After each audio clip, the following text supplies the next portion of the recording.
दक्ष प्रजापति की सभी पुत्रियां गुणवती थीं। फिर भी दक्ष के मन में संतोष नहीं था। वे चाहते थे उनके घर में एक ऐसी पुत्री का जन्म हो जो सर्वशक्ति संपन्न हो एवं सर्वविजयनी हो। अतः दक्ष एक ऐसी ही पुत्री के लिए तप करने लगे। तप करते करते अधिक दिन बीत गए तो भगवती आद्या ने प्रकट होकर कहा, मैं तुम्हारे तप से प्रसन्न हूँ। तुम किस कारण तप कर रहे हो? दक्ष ने तप करने का कारण बताया तो माँ बोली, मैं स्वयं पुत्री रूप में तुम्हारे यहाँ जन्म धारण करूंगी। मेरा नाम होगा सती। मैं सती के रूप में जन्म लेकर अपनी लीलाओं का विस्तार करूंगी। फलतः भगवती आद्या ने सती के रूप में दक्ष के यहाँ जन्म लिया। सती दक्ष की सभी पुत्रियों में सबसे अलौकिक थीं। सती ने बाल्यावस्था में ही कई ऐसे अलौकिक आश्चर्यचकित करने वाले कार्य कर दिखाए थे जिन्हें देखकर स्वयं दक्ष को भी विस्मयता होती रहती थी। जब सती विवाह योग्य हो गई तो दक्ष को उनके लिए वर की चिंता होने लगी। उन्होंने ब्रह्मा जी से इस विषय में परामर्श किया। ब्रह्मा जी ने कहा, सती आद्या की अवतार हैं। आद्या आदि शक्ति और शिव आदि पुरुष हैं। अतः सती के विवाह के लिए शिव ही योग्य और उचित वर हैं। दक्ष ने ब्रह्मा जी की बात मानकर सती का विवाह भगवान शिव के साथ कर दिया। सती कैलाश में जाकर भगवान शिव के साथ रहने लगीं।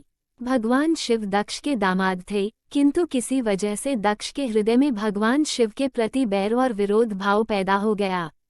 किस कारण हुआ था आप लोग भी जान लीजिए। एक बार देवलोक में ब्रह्मा ने धर्म के निरूपण के लिए एक सभा का आयोजन किया था। सभी बड़े बड़े देवता सभा में एकत्र हुए।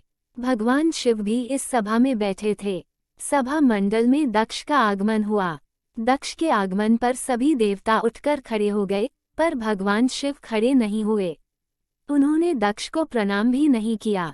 फलतः दक्ष ने अपमान का अनुभव किया।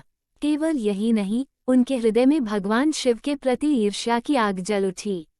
वे उनसे बदला लेने के लिए समय और अवसर की प्रतीक्षा करने लगे।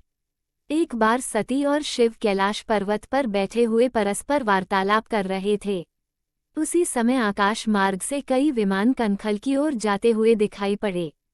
सती ने उन विमानों को दिखकर भगवान शिव से पूछा, प्रभो, ये सभी विमान किसके हैं और कहाँ जा रहे हैं?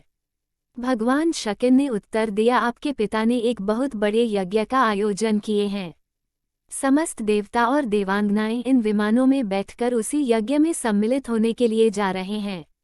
इस पर सती ने दूसरा प्रश्न किया, क्या मेरे पिता ने आपको यज्ञ में सम्मिलित होने के लिए नहीं बुलाया है?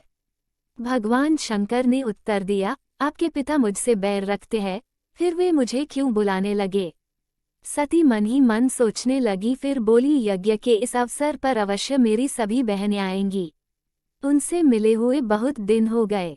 यदि आपकी अनुमति हो तो मैं भी अपने पिता के घर जाना चाहती हूँ। यज्ञ में सम्मिलित हो लूंगी और बहनों से भी मिलने का सुअवसर मिलेगा। भगवान शिव ने उत्तर दिया, इस समय वहां जाना उचित नहीं होगा। आपके पिता मुझसे बैर रखते हैं, हो सकता है वे आपका भी अपमान करें। बिना बुलाए किसी के घर जाना उचित नहीं होता है। इस पर सती ने प्रश्न किया, ऐसा क्यों? भगवान शिव ने उत्तर दिया, विवाहिता लड़की को बिना बुलाए पिता के घर नहीं जाना चाहिए, क्योंकि विवाह हो जाने पर लड़की अपने पति की हो जाती है। पिता के घर से उसका संबंध टूट जाता है। लेकिन सती पीहर जाने के लिए हठ करने लगी। अपनी बात बार बार दोहराती रहीं। उनकी इच्छा देखकर भगवान शिव ने पीहर जाने की अनुमति दे दी। उनके साथ अपना एक गण भी साथ में भेज दिया। उस गण का नाम वीरभद्र था। सती वीरभद्र के साथ अपने पिता के घर गईं। घर में सती से किसी ने भी प्रेमपूर्वक वार्तालाप नहीं किया। दक्ष ने उन्हें देखकर कहा, तुम क्या यहाँ मेरा अपमान कराने आई हो? अपनी बहनों को तो देखो, वे किस प्रकार भांति भांति के अलंकारों और सुंदर वस्त्रों से सुसज्जित हैं। तुम्हारे शरीर पर मात्र बाघांबर हैं।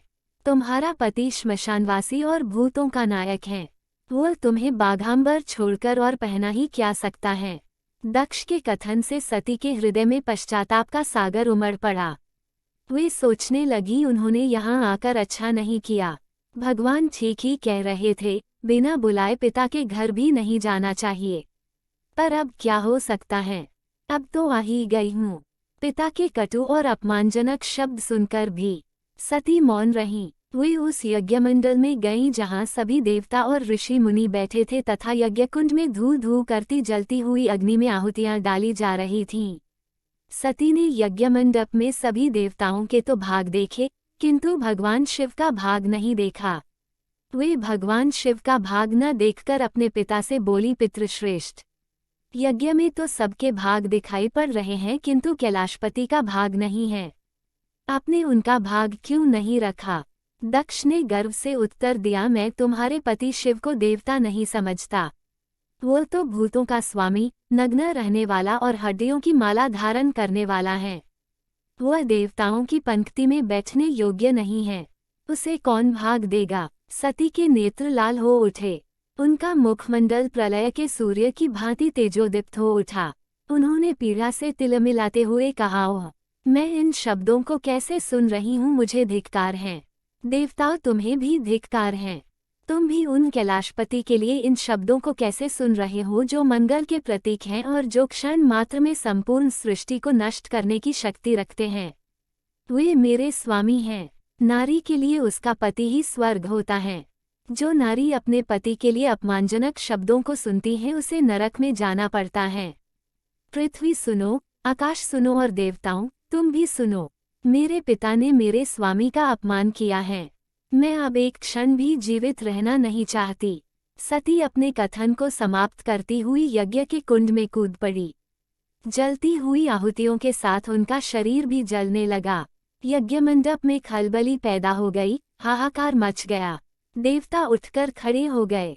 वीरभद्र क्रोध से कांप उठे। वे उछल उछल कर यज्ञ का विध्वंस करने लगे। यज्ञमंडप में भगदड़ मच गई। देवता और ऋषि मुनि भाग खड़े हुए। वीरभद्र ने देखते ही देखते दक्ष का मस्तक काटकर फेंक दिया।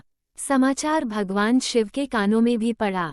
वे प्रचंड आंधी की भांति कनखल जा पहुँचे। सती के जले हुए शरीर को देखकर भगवान शिव ने अपने आप को भूल गए। सती के प्रेम और उनकी भक्ति ने शंकर के मन को व्याकुल कर दिया। उन शंकर के मन को व्याकुल कर दिया जिन्होंने काम पर भी विजय प्राप्त की थी और जो सारी सृष्टि को नष्ट करने की क्षमता रखते थे। वे सती के प्रेम में खो गए, बेसुध हो गए। भगवान शिव ने उन्मत्त की भांति सती के जले हुए शरीर को कंधे पर रख लिया। वे सभी दिशाओं में भ्रमण करने लगे। शिव और सती के इस अलौकिक प्रेम को देखकर पृथ्वी रुक गई, हवा रुक गई, जल का प्रवाह ठहर गया और रुक गई देवताओं की सांसें। सृष्टि व्याकुल हो उठी। सृष्टि के प्राणी पुकारने लगे, त्राहिमाम त्राहिमाम। भयानक संकट उपस्थित देखकर सृष्टि के पालक भगवान विष्णु आगे बढ़े। वे भगवान शिव की बेसुधी में सुदर्शन चक्र से सती के एक एक अंग को काट काट कर गिराने लगे। धरती पर 51 स्थानों में सती के अंग कट कट कर गिरे। जब सती के सारे अंग कट कर गिर गए तो भगवान शिव पुनः अपने आप में आए। जब वे अपने आप में आए तो पुनः सृष्टि के सारे कार्य सुचारू रूप से चलने लगे। धरती पर जिन 51 स्थानों में सती के अंग कट कट कर गिरे थे, वही स्थान आज शक्तिपीठ के नाम से जाने जाते हैं। आज भी उन स्थानों में सती के साथ साथ शिव का भी पूजन होता है, उपासना होती है। धन्य था शिव और सती का प्रेम। शिव और सती के प्रेम ने उन्हें अमर और वंदनीय बना दिया। मित्रों, सती के 51 अंग कहाँ कहाँ गिरे, उन स्थलों की पूरी जानकारी की कहानी का लिंक डिस्क्रिप्शन में दिया गया है। आप वहां से उस कहानी को सुन सकते हैं। कहानी अच्छी लगी हो तो चैनल को सब्सक्राइब और कहानी को लाइक जरूर कर दीजिएगा।